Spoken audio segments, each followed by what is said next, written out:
welcome to Channel's Business Global with me, Juliana Olayinka, from our studios here in London. Coming up on today's show, the British Prime Minister is under mounting pressure to suspend arms sales to Israel as 3 former Supreme Court justices warn the UK is breaching international law. Our Downing Street correspondent Simon Pusey will soon be joining me here in the studio with an update on this developing story. And 44-year-old former tax inspector Bassirou Dismay Faye is now in charge of one of the world's fastest growing economies as he was sworn in as Senegal's president this week. Africa analyst Tam Anou will shortly be joining me here in the studio to provide insight on Africa's youngest leader. Then later, on Sunday, Rwanda will commemorate 30 years since the 1994 genocide, which saw Hutu extremists murdering an estimated 800,000 Tutsis and Hutu moderates who were against the violence.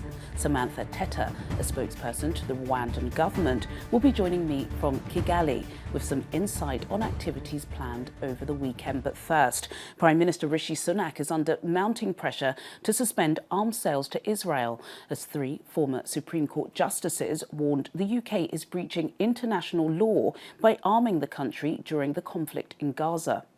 The growing calls follow Israeli airstrikes in Gaza this week that killed 7 aid workers, including 3 Britons.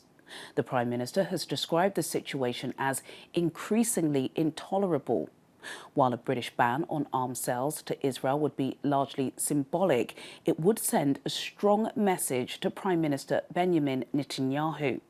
Ministry of Defence figures show that exports to the country totaled £42 million in 2022, representing just 0.02% of Israel's military imports that year. Well, for more on this, I was earlier joined in the studio by our Downing Street correspondent, Simon Pusey. So, Simon, Prime Minister Rishi Sunak has demanded an investigation in a call with Israel's Prime Minister Benjamin Netanyahu. This is, of course, because 3 Britons were killed in that Israeli airstrike. Can you tell us more about this?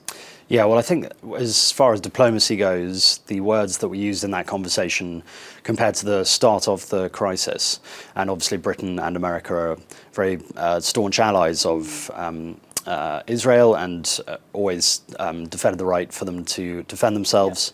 Yeah. But if you look at the diplomatic language there, it was very strong. It was talking of this being appalling.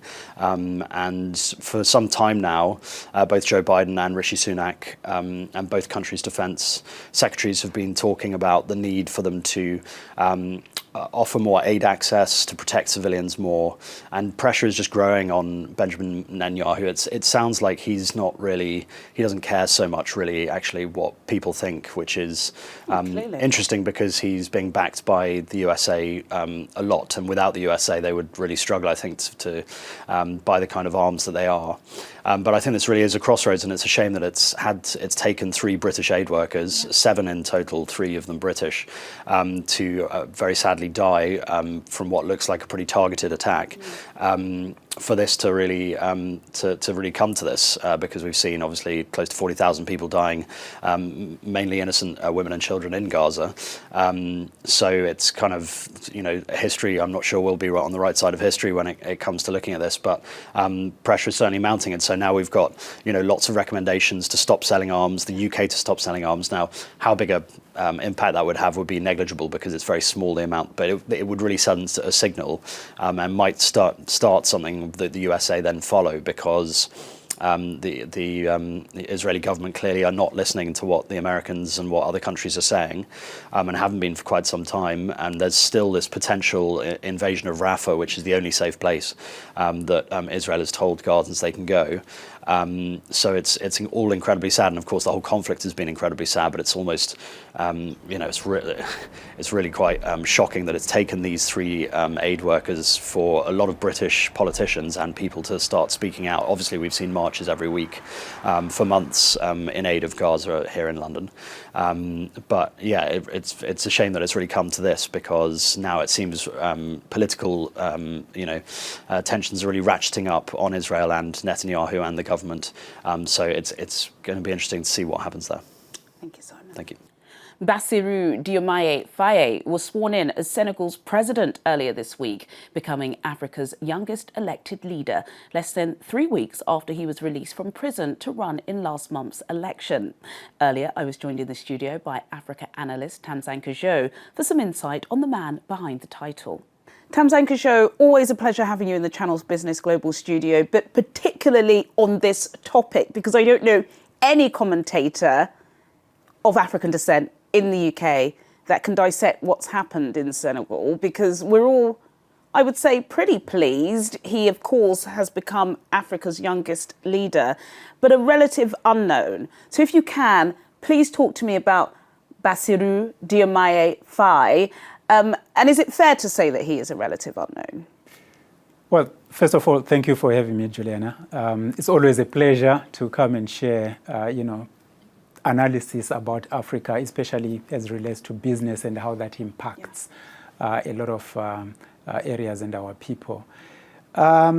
Dismay is known to people who voted for him locally.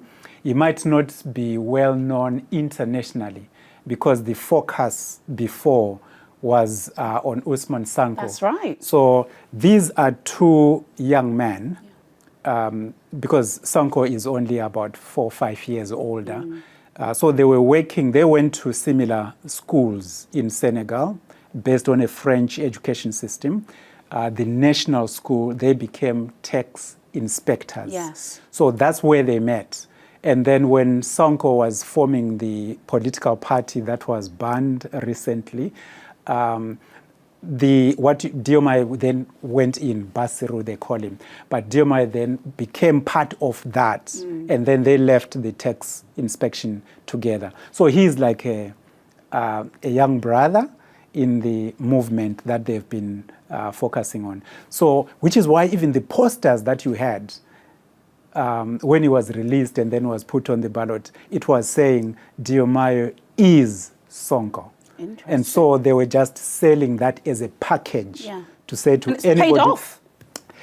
It has paid off, but I think it is an indication to the international community and France and those that were on the Macky Sall, former President Macky Sall's government, that Sonko was going to win.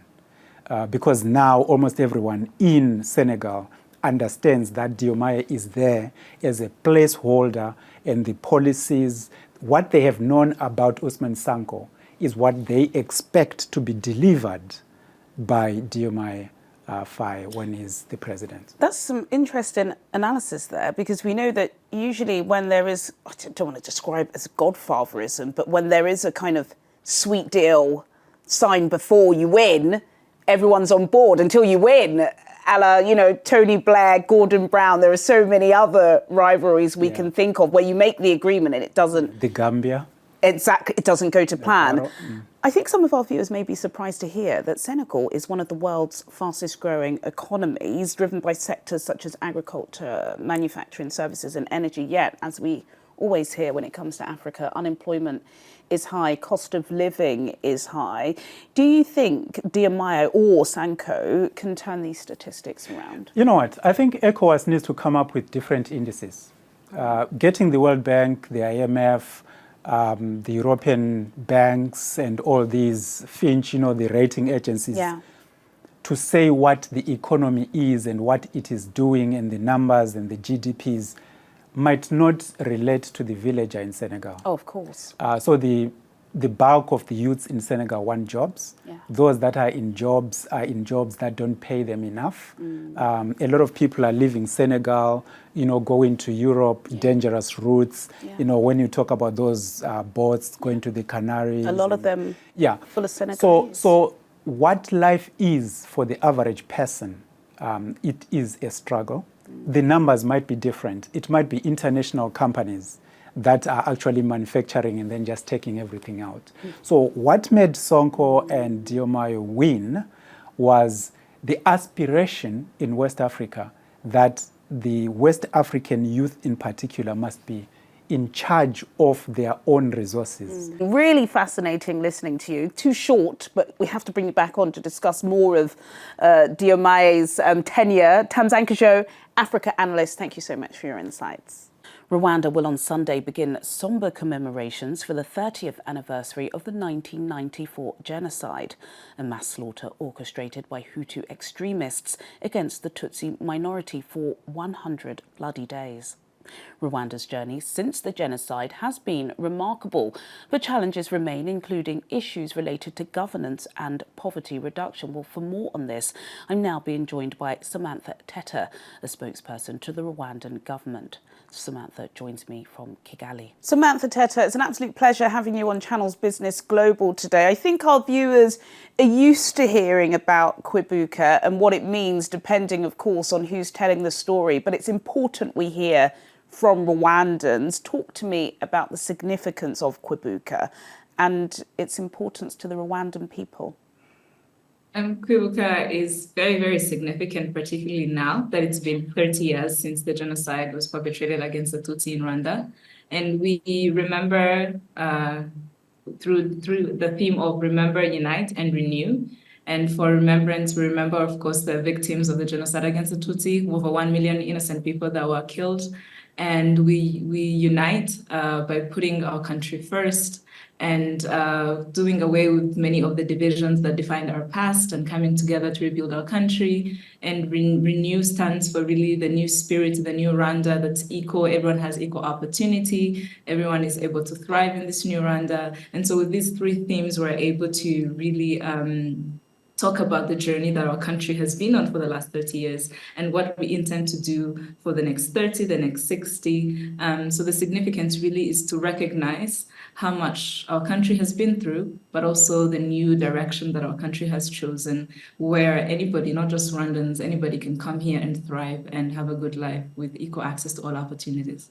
Absolutely. The trajectory of growth across Africa is almost centred in Rwanda. 30 years appears like such a long time. The country has gone on leaps and bounds since then. It is an important date. Talk to me about some of the proceedings or activities that are going to be taking place this weekend. Yes, so we have quite a bit of activity, as you can imagine, but the official commemoration starts on the 7th. We will start with wreath laying and lighting of the flame of remembrance, which will happen at the Kigali Genocide Memorial. And then we have the national commemoration event, which will have dignitaries and government officials, friends of Rwanda from around the world who are joining us in this moment. And we have an event called Walk to Remember, which was started by Rwandan youth, actually, as their way of, talking about genocide and ensuring that it doesn't happen anywhere else in the world.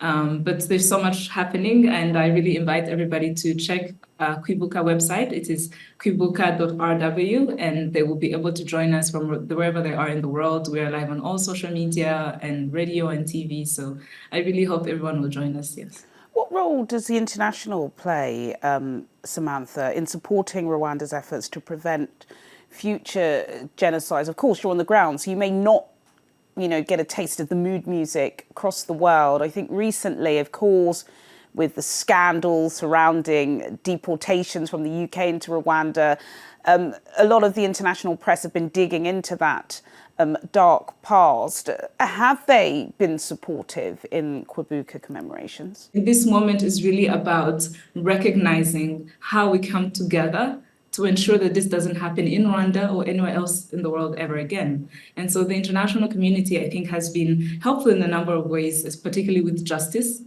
And so that means apprehending genocide fugitives around the world. It's an ongoing effort, and we hope we'll be able to get more support in this regard. And aid through education and commemorative events they're not just happening in Rwanda, they're happening all over the world. And so we're really hoping to see more of this kind of engagement and interaction, because we're in a solemn period where we hope to see just the weight and the heaviness that Rwanda has experienced shared with all our friends and international partners. Samantha Teta, who's an official spokesperson to the Rwandan government, thank you so much for your insights. And of course, we will be tuned in across the weekend to stand shoulder to shoulder with our Rwandan brothers and sisters. Thank you so much for your time today. Thank you so much for having me. Coming up on Channel's Business Global, Professor Dirk Willem te Velde, a director at the global affairs think tank ODI, will shortly be joining me from here in the British capital with the findings of a new report examining the economic aftershocks in Africa 2 years on from Russia's invasion of Ukraine. And the workplace is undergoing significant changes driven by AI, globalization and evolving work attitudes. Olalekan Ali Balogun, career coach and IT program manager, will shortly be joining me here in the studio to share other key trends that are changing the world of work. All of this after the break. Do stay with us. Welcome back to Channel's Business Global with me, Juliana Olayinka, from our studios here in London. A new report co-authored by the global affairs think tank ODI examines the impact of the war in Ukraine on African economies and livelihoods. Russia and Ukraine were major suppliers of staples like wheat, fertilizers and fuel to many African countries. The war has severely disrupted these supply chains, fueling a devastating surge in food and fuel prices that has disproportionately hit the continent's most vulnerable populations. Well, for more on this, I'm now being joined by Professor Dirk Willem te Velde, Principal Research Fellow and Director of ODI's International Economic Development Group. The professor joins me from here in the British capital. Professor Dirk Willem te Velde, thank you so much for joining me on Channel's Business Global. A really important report, of course, but talk to me about why the ODI, as well as the partners, decided to compile it. Well, thank you very much for having me. And indeed, it's a very important report about an important topic. And my organization, ODI, is always on the lookout for policy-relevant research that can help to inspire policy and practice to improve African economies so that they can structurally transform themselves, but also that they become more resilient to shocks. And as you know, African countries have suffered from a range of shocks, including global shocks. Such as the COVID crisis, such as climate change, but also they experienced shocks such as the conflict in Russia-Ukraine. So for this particular project, we set out with partners such as the Canadian International Development Research Centre, but also a range of African think tanks, such as the African Economic Research Consortium, to explore how the Russia-Ukraine war is affecting African economies, and also what African countries can do about it, and how they can get out of the crisis in a better shape for a more prosperous, inclusive and sustainable future. So that's why we set out to do this report on this important topic. Some of the reports, some of the findings in the report are quite shocking, particularly, of course, when you think a lot of African citizens, high unemployment, high cost of living, high inflation, they're not linking it with the war. Most people think it's down to bad governance, but a lot of these issues are directly because of Putin's invasion. Well, absolutely. And it's a good and stark reminder that global events do have an impact on as many citizens across African countries. And at first look, it's maybe appearing that the impact isn't that great because perhaps the direct trade exposure from African countries to Russia and Ukraine may not be that big. But there are very specific impacts in specific countries for specific commodities that have quite some dramatic impacts. I can give some examples of the general and specific impacts. So in terms of the general impacts, if you look at what the Russia-Ukraine war may have done, we think that it has at least increased prices for food, fertilizer and energy by 10%, but probably more. But even just a modest 10% increase in these global prices will have a negative impact on African economies by about $7 billion. And as I said, I think the impact may have been much bigger. Countries will need to enhance their social safety nets, for example, because certain vulnerable groupings, also women, tend to be affected more by global crisis, but particularly this Russia-Ukraine war. So that needs to be beefed up. I think there's also work to be done on monetary policies so that, that these policies can be more proactive at the right time to keep inflation down and also to keep currencies without major shocks. Then in terms of the longer term policies, what is going to be really important is that you're not becoming over-reliant on just one or two sources of imports or exports, as may be the case, and that you need to diversify your economies. And now is the time to be thinking about African integration in all seriousness, and to be really thinking about the African continent of free trade area, for example, to make sure that trade can flow freely across countries, including for food products, so that food security is enhanced. I think it's also important to think about domestic production as well, and appropriate domestic production when it's efficient to do so, that you don't want to be reliant only on foreign imports, but also that at home you can produce when it's efficient to do so. Absolutely fascinating. Professor Dirk Willem Terveld, who is the Principal Research Fellow and Director of ODI's International Economic Development Group. Thank you so much for your expertise and time today. Now to my final topic. The workplace is evolving to become more flexible, inclusive and technology-driven, with a greater focus on employee well-being, skills development and sustainability. Adaptability and innovation will be key for individuals to thrive in this rapidly changing environment. And my next guest, Olalekun Ali Balogun, told me why. Olalekun Ali Balogun, it's an absolute pleasure having you in the Channel's Business Global studio. Let's talk about the world of work because, of course, it is evolving. So many people have fears of artificial intelligence. And the data does show that there are some jobs that will be lost. Talk to us, please, about what you see as the key trends in the working environment and how people should evolve to them. Yeah, so the major trends we're seeing is the flexible working. So there's since COVID, it's now become the kind of part and parcel of how we work. But there's now a conflict because now leases are coming up. So there's now a contention of commercial real estate with employers. So some industries are mandating that people come back maybe 3 days a week. What do you think about that? 3 days, I think it depends on the role. So for example, if you're working healthcare, you normally have to be more hands-on. Yeah. If you're doing things like IT, if you're doing banking, I would say, but then some of the banks are saying, their staff have to be back in Canary Wharf, as they say, for 3 days a week. Yeah. So I think it depends on the role, but also it has to make sense for the organisation because not just on the commercial perspective, but also from the company culture. If people need to collaborate, if people need to connect, and people don't find they're getting the same results, then you have to. Absolutely. We had the world first Artificial Intelligence Safety Summit in Bletchley Park a couple of months ago, and world leaders are quite concerned because of artificial intelligence. Yes, of course, I think they've compared it to, the atomic bomb. That's just how historic it is. But of course, there are fears about how it will change the working environment. In journalism, you can't really use much AI, but are you seeing that there are some skills, particularly surrounding that technology, that people do need to learn?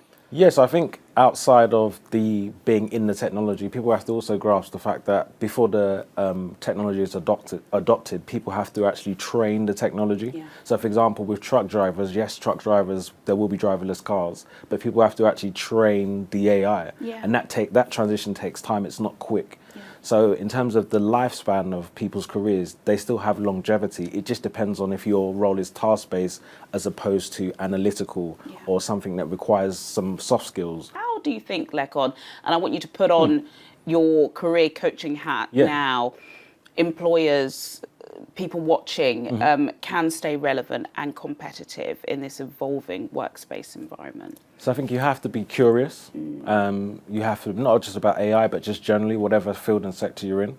You've got to be a problem solver. So someone that can not just turn up and tick the box, but someone that thinks outside of the box to make the business move forward.